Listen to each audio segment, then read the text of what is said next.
Ladies and gentlemen, welcome back to another glorious company on Heroes 3 Casting Ya. And it's this episode we're going to be going up against the real Twisted Tootsie Ya. And I checked his profile. This is the real Twisted Tootsie. He's part of the Co-Master Leagues, and his partner is on his friends list. This is a pre-made team. Before the Axis players go, "You're a liar! You lie! That's not the real Twisted Tootsie! You're a phony!" Let's get that out the way. So before we get started, a round of applause for Twisted Tootsie. This guy was not negative or toxic in any way. He was a very pleasant opponent. All he said was GG. And honestly, round of applause. I don't see that often at the high-level play. Typically, it's a lot of high-level nerds that never leave their computer and hate their lives. Twisted Tootsie, man, I appreciate the good sportsmanship, bro. Round of applause. Fantastic sportsmanship. You're a champ. You're a fucking champ, bro. Yeah, that out the way. What are we going to do right now? We're going to go ahead and take the engineers and push to the left side of the map. Get the sandbags going. Next up will be a Vickers machine gun. The Vickers does suck ass, but in the 2v2s is a little bit more flexible. You have more time to use it, and it's better than nothing. And next up after that will be a Dingo, because I want to get the caps first, and then the Dingo will be in support.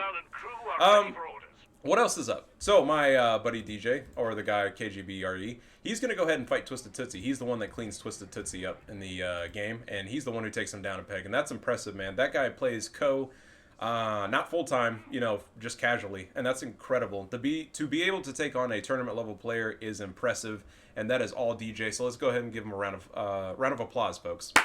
Fucking fantastic, bro.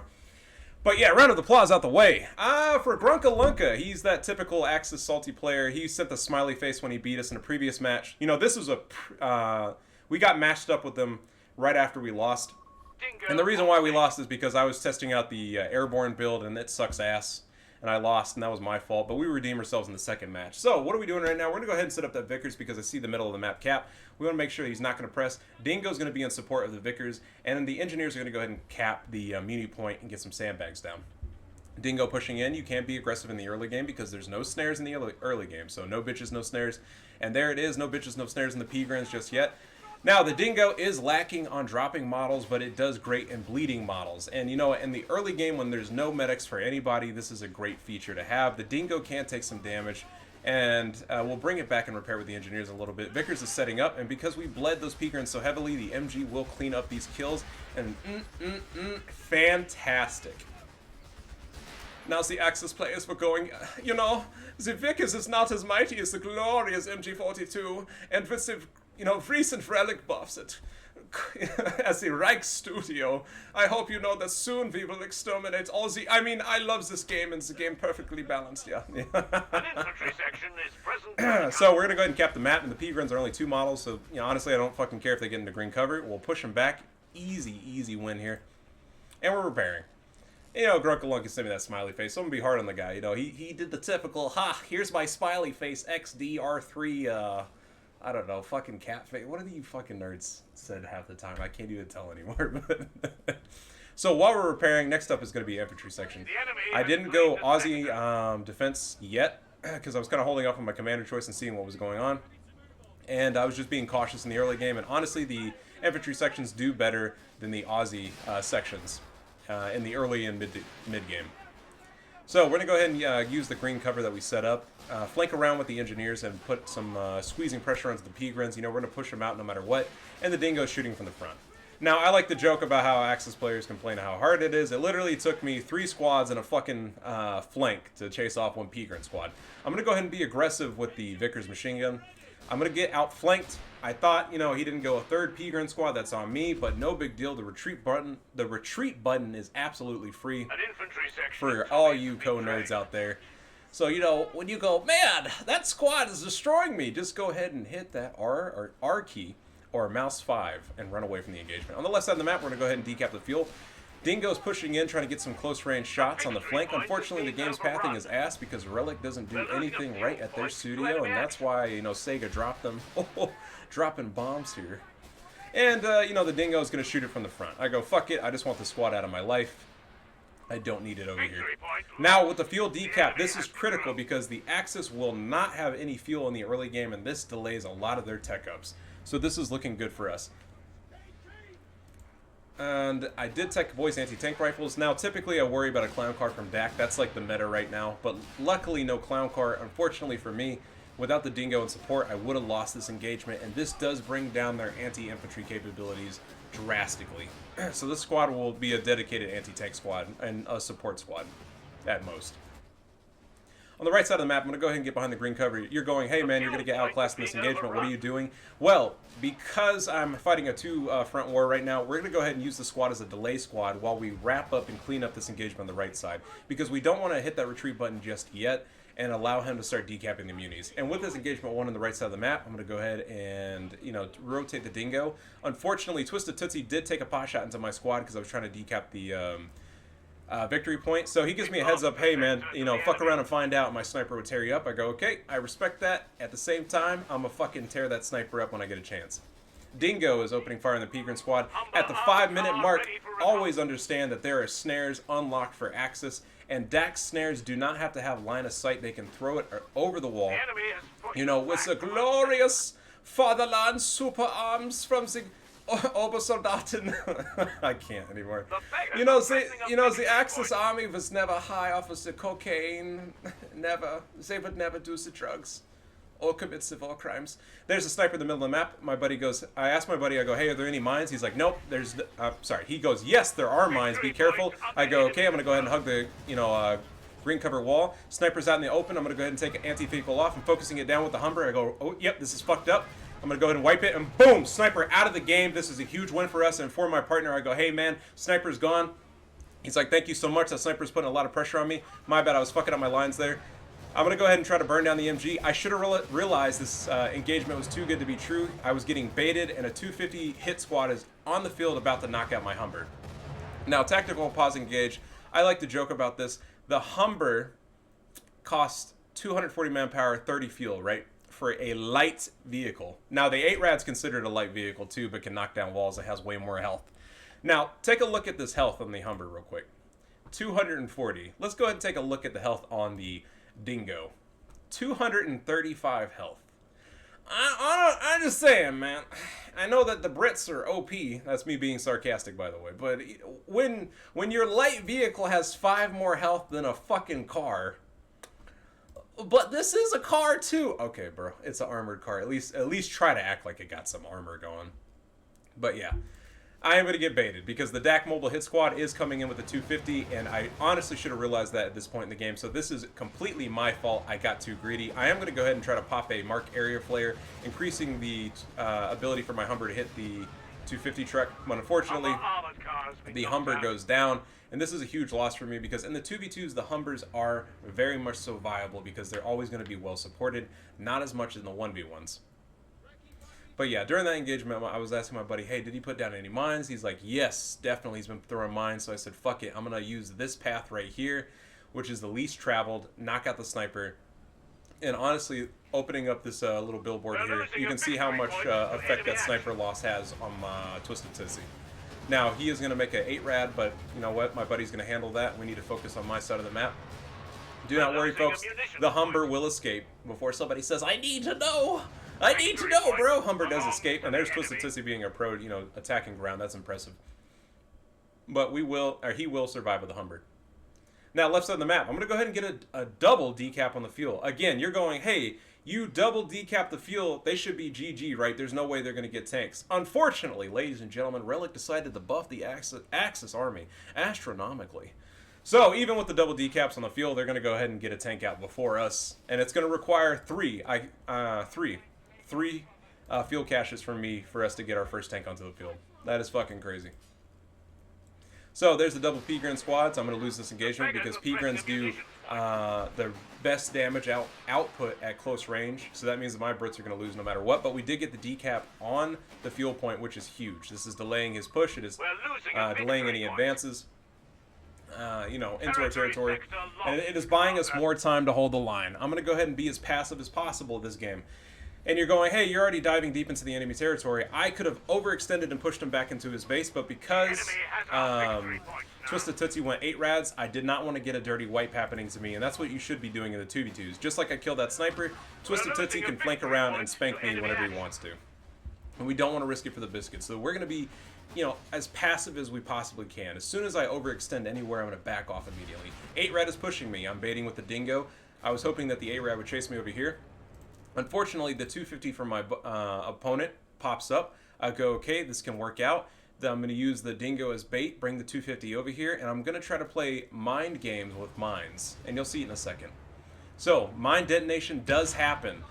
What ends up happening is Twisted Tootsie was going to go ahead and run me down, and this would have been a very painful flank. But luckily, the mine detonated. Twisted Tootsie is going to back off because he sees it and he goes, "Hey, I don't want to fuck around and find out there could be a mine somewhere." So mines win games, but you can play mind games with mines, and this is a perfect example.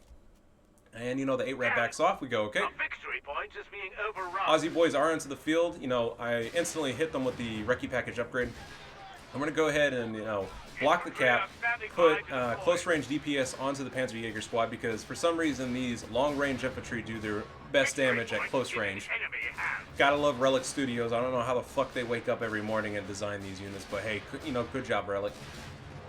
So these guys do great at close range. Engineers in the middle of the map. We're going to go ahead and wipe that in a second. Humber is focusing them down. I'm going to go ahead and take the Aussie boys and focus the engineers as well. And Humber does get the final shot. My buddy informs me MG42. I go, Raj, I can go ahead and flank that. He's like, yep, thank you so much. I'm going to go ahead and round. He backs off the Humber because the MG42 does have incendiary rounds and that can destroy vehicles. MG42 forced off on the field. We're going to go ahead and decap the victory point. And this is a big win for us right now. But yeah, the glorious fatherland never committed the war crimes, and I hope you know that the tiger with his 3,000 armor is totally balanced, yeah. It's totally balanced. So we're going to go ahead and push deeper into the enemy territory. At this point, we have the momentum. We want to keep pushing, stay aggressive, get the decaps. 221, upgrade is onto the field. I inform my buddy, I go, hey, back off. Anti-tank on the field. He's like, yep, Raj. Anti-tank guns are set up. Unfortunately, we do not get the kill. P-guns are pushing. I'm going to hug the cover and bring the Aussie boys back. Humber is opening up, and with the 221 low health, he's not going to want to push that in anytime soon. We chase the P-guns away. This is a huge one for us, and with the manpower point decapped, this is guaranteeing us, more of an ability to put pressure onto our opponents. Humber's going to stay defensive. At 10 minutes in the game, armor's about to pop into the field. We're going to be careful. So what am I doing right now? I finally teched into Aussies. We're going to go ahead and get strength and economy, which gives us healthier fuel caches with 240 health and reduces the cost of caches by 37.5. What does that mean? Fuel caches only cost 125 manpower. That is huge, ladies and gentlemen. That is very fucking huge. That allows us to pump out 3 fuel caches, stay passive, and get our armor onto the field around the same time as the Axis. Without these fuel caches, we would have not had our lead or grants onto the field, putting us in a very negative position. But luckily, I go, hey, I'm smashing my opponent. I can go ahead and spring with my extra manpower and get these caches up and running. We're going to go ahead and replant the mine because that mine is critical. This is a fatal funnel. This allows us, again, a little bit of breathing room, but we'll put that mine down in no time. Getting ready for a push. I'm using the Recce package flare. I wanted more vision to see what was going on over here. I'm bringing the dingo in. I'm going to use the artillery barrage to chase him off. A lot of people sleep on this ability. This is a very excellent ability because with that flare popped, we're going to put the MG in negative cover, move our infantry in, and the MG is off the field. On the right side of the map, my AT gun is being outflanked. I think Twisted Tootsie thought that was DJ's anti-tank gun, but luckily that's mine. We can go ahead and recruit it in no time. DJ's going to go ahead and push in with his infantry, chase him away. He has anti-tank rifle, so we're in a good position. Right now, I'm getting pushed by Grunka Lunka. He's going to go ahead and die of his 250. He didn't learn his lesson the first time, and I said, okay, go ahead and try to, get me, bud. See how that works out. He's going to go ahead and back off because he remembers the taste of that mine in the back of his throat, and he doesn't like that taste. I go, hey, I get it. I wouldn't want that mine in my mouth either, yeah. But yeah, we did lose to him in the previous match, so as much as I'm talking a little bit of shit right now, we did lose. That's me on my... That is my fault, though, folks. I was trying to experiment with non-meta builds. DJ does get the kill on the 8-rad. This is huge, putting Twisted Tootsie at 1-8-rad.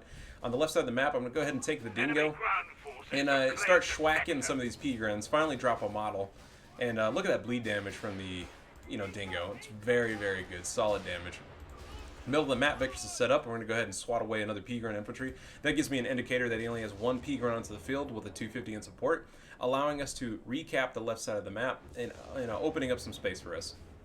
I will be a little bit aggressive again with the dingo and get some scouting. Typically, I trade the dingo in right away, but because of the MG34 presence onto the field, I'm going to utilize the Dingo's fake flares, decoy flares, and forward observer artillery barrage to our advantage. Dingo's going to go ahead and scout again for me because I know the MG's creeping and lurking around in the area. He's a goon squad. He's gooning. He knows what to do when he sees you. Yeah. The glorious fatherland. There's my second fuel cache going up right now.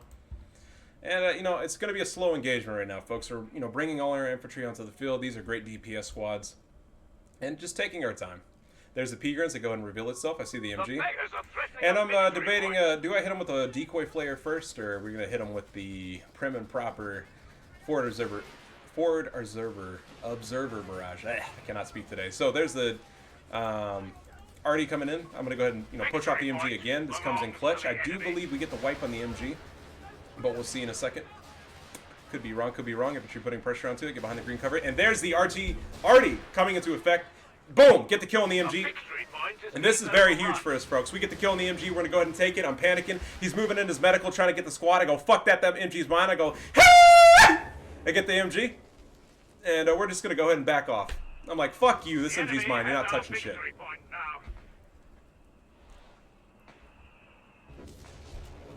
It's a very big one for us, folks. Because he moved that medical in lightning fast. I was like, fuck you. This MG's mine. You're not touching shit. I earned this MG. Unfortunately, we are going to get suppressed by Twisted Tootsie, and this is what I was talking about. In the 2v2s, at any time, you can get flanked and spanked, and Twisted Tootsie is seeing, his buddy get decapped for a third time. He's trying to support him, and I don't want any dirty wipes on me, and that's why I was playing passive this entire time. The 250 Goon Squad moves in. I call in another artillery barrage, and it's going to put a lot of pressure onto Twisted Tootsie and his infantry. Boom, another huge hit from the artillery squad. Forcing off that, medium health, I cannot fucking talk today. Forcing off that medium health Grenadier squad. And my buddy's coming over with his Gurkhas because he sees Twisted Tootsie putting pressure on me. And I appreciate the help. There's the MG42 trying to set up. And there's nothing much I can do, so I inform my buddy, I'm like, hey man, we're at a standstill. We can't really push. He's like, yep, I understand. But luckily I put those 3 fuel caches down. We have teched into Grants. And we, get our armor onto the field. We're going to go ahead and push them in unison together. I'm going to go left and hit the 250s. On the right side, he's going to put them in a nice little fatal flank. Put mine on anti-vehicle. I'm going to focus the low 250. Boom, get the wipe on that. Very huge. On the right side of the map, DJ is going to go ahead and engage the MG42. Drops 2 models instantly because they're clumped together. This is awesome. Panzer III is pushing in. I inform DJ there's a mine right behind him in support in case he gets flanked. He's like, Raj, I understand. And I'm trying to get my tank over, but the pathing's so bad, I'm going to have to go around town. Also, the A-Rab was trying to decap, so I had to chase it away real quick. Grant's again pushing in for some dirty wipes. He sees the medical, and for my buddy, if you can knock that out, that's great. He's going to go ahead and get the kill on the medical. Again, this is very huge, eliminating my opponent to reinforce on the front line, putting him in a bad spot. DJ does hit a mine, but no worries. I'm in support with the other Grant. We're going to go ahead and focus the P-Grin squad, trying to get the dirty wipe on the P-Grin squad. And I'm like, oh, 1 model, almost got it, and boom, Grunka Lunka and Twisted Tootsie do surrender, and that is a GG. And honestly, well played to Twisted Tootsie. The fact that he was a high-level player that didn't act like a dick, and this is one of the first high-level players I've met not acting this way. Honestly, my hat's off to you, dude. I have nothing negative to say to you. Again, if I sound like I'm an asshole in these recordings, that's just who I am when I make jokes. So, but hey, respect to you, dude. Not a problem. Great job. Now, for Grunka Lunka, when you're typing that smiley face, how'd that work out for you the second time, bro? How'd that smiley face work out for you?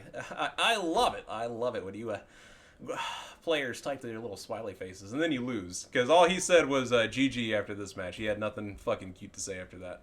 But other than that, folks, that is a GG for me. I have to go to bed. I've got work tomorrow in the morning, and I'm exhausted. All right, have a good day.